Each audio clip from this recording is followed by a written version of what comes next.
dahan-dahan bumababa ako na tako, na-stroke yata ako.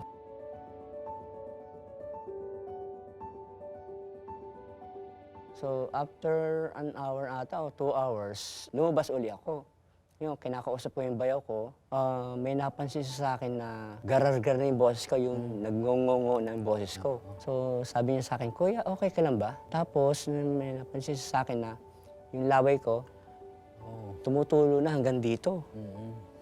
Tapos maya-maya, parang nahihilo na ako, parang inaantok na ako. So yun, pagdating ng misis ko, tinakbo niya na ako sa ospital. Tinakbo nga ako sa Medical City. Ano lang sa akin, it's an ordinary day. Wala, pumunta lang ako ng CR. Punta ako, umihi ako. Then all of a sudden, napansin ko, sumasandal ako sa wall. Sabi ko, ano to? As dahan-dahan bumababa ako na tako, na-stroke yata ako. Ayun. Dalawang ambulansya kong dumating eh. So sabi, saan ka? Sabi ko, Medical City ako.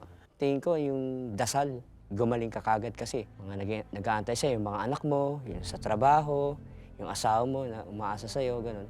Maganda yung support ng anak ko, mga kapatid ko, tsaka misis ko, kahit papaano lagi nasa tabi ko, na nagpapalakas sa akin na hindi pa panahon. Slowly, nakapag-step na ako, nakagalaw na ako, as nakikita ko yung kamay ko, May improvement. na dati, ang laki ng improvement. Marami. Sa mga PT ko na lang, sabi ko sa'yo, magagaling.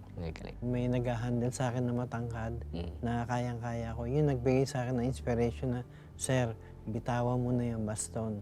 Kaya mo naman eh. So naglalakad ako. Advice ko lang sa'yo, yung stress, bawasan mo yung stress sa buhay. Kailangan maging positive tayo lagi sa buhay. Tsaka number 1, ang Panginoon.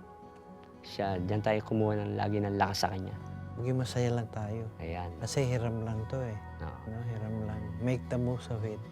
Meron nga pala kaming token sa inyo na sana gamit mo. From time to time, sisilipin ko yung itsura ko noon. Maraming salamat dito. Siguro, magiging magkaibigan tayo. Yun lang ibibigay ko sa'yo. Ha?